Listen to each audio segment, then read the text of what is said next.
While in the region of Lauterbrunnen there are more than 70 waterfalls, this one, the Staubachfall, is the most famous one. Here you go a series of steps up and then you enter on a cave and behind the waterfall. That's what you see behind me or like next to me on that area. And from here you can see also the town, so beautiful. Normally it is super packed, but today we are early in the morning out there.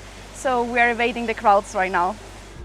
We have seen on Instagram also that you can literally, like from the entrance in the tunnel, you can wait for 2 hours to actually get up to the waterfall. So that's pretty crazy. And so we're incredibly lucky.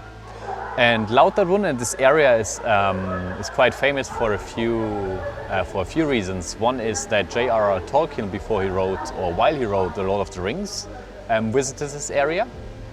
And Lauterbrunnen, with all the waterfalls, like there are more than just the big one, there are over 70, was kind of a blueprint for the home of Elrond. And here we just on the very hidden tip of this viewpoint. If you turn the camera to that side, you see the very hidden viewpoint. But they're used to the valley. Yeah. There are many places around the world where the best thing is just like one spot, but here in Lauterbrunnen it isn't like that. If you walk along the valley, you find waterfalls on the right and on the left, and everything is super beautiful, and it's like living in a dream over here. And also if you walk a little bit far away from the city center, I think we're like, I don't know, 5 minutes by foot, then there is no people anymore, so you have it all for yourself. We are now at our next stop, which is the Trümmelbach waterfalls. We were thinking we are gonna have to hike to the waterfalls. Turns out they literally built a lift into the mountain, and it's also included in the entrance price. So you can't choose if you want to hike or not. It's lift either way. So yeah, let's check out the lift and the waterfalls. So as you can see here, the lift brings us like 2/3 up, and then one can hike a little bit further up, and then either hike everything down or maybe take the lift down. I'm not sure. We'll see.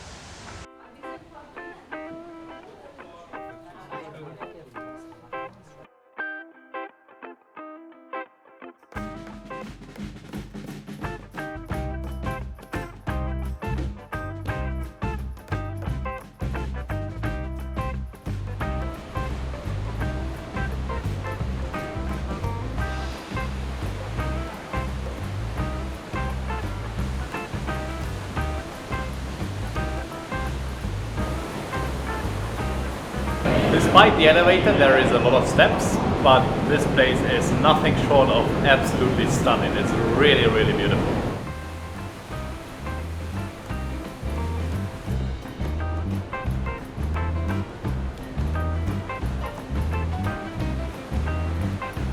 The Trümmelbach waterfalls consist of 10 individual falls inside the mountain, which makes them Europe's largest underground glacier waterfall system. And in peak melt season, they carry a staggering 20,000 liters per second of meltwater down the gorge.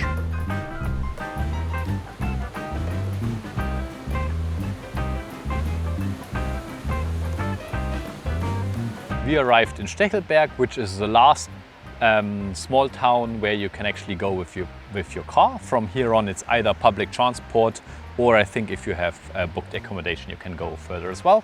But that doesn't matter, because what we are actually going to do is not go further into the valley, but up the cliffs.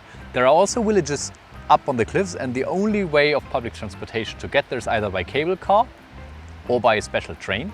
And so we are going to take the cable car. It's part of the public transport system here in Switzerland. Not all of them, but this one is. And yeah, it's late in the afternoon, so we hopefully got gorgeous views on the mountains. And that's the plan for the afternoon. This valley is also famous. If you have a look over there, it's famous for paragliding and base jumping and all these things.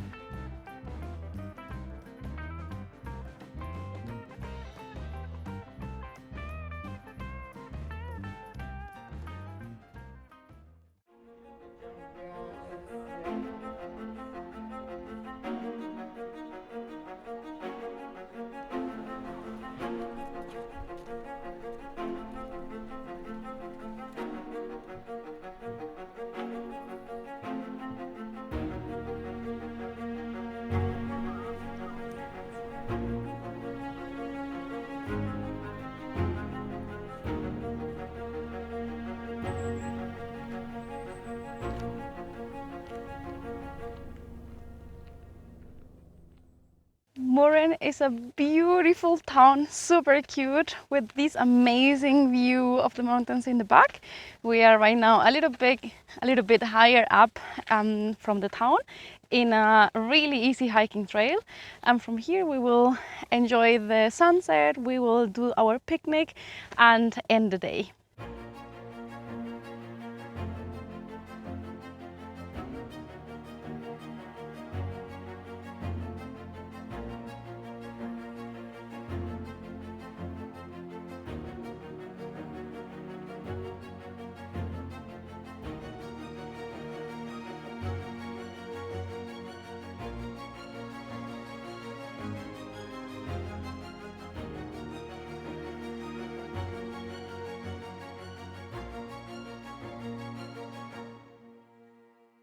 Unfortunately today the weather is not quite cooperating, it's not nice and sunny anymore, but it's not raining either, so we are going to do a road trip, and we are currently in a valley that is called Rosenlaui. It's really beautiful, absolutely gorgeous views, like extremely green grass, really beautiful to be here.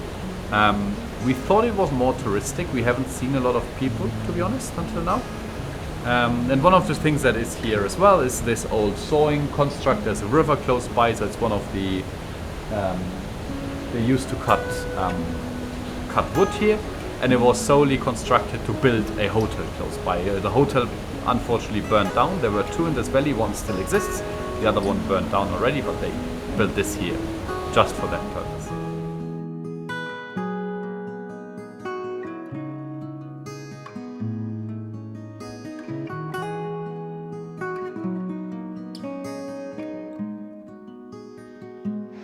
I think this hotel is quite cute, and from the inside, from what we saw from the book, it's super beautiful.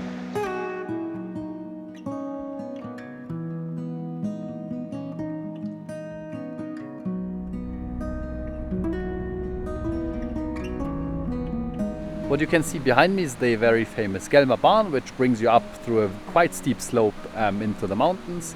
We are not going to do that today. First of all, it's quite cloudy and the clouds are also very low. And second of all, we already spent our budget for cable cars, and we have one treat left, which is cheese fondue. So better save our Frankies for cheese fondue, I think.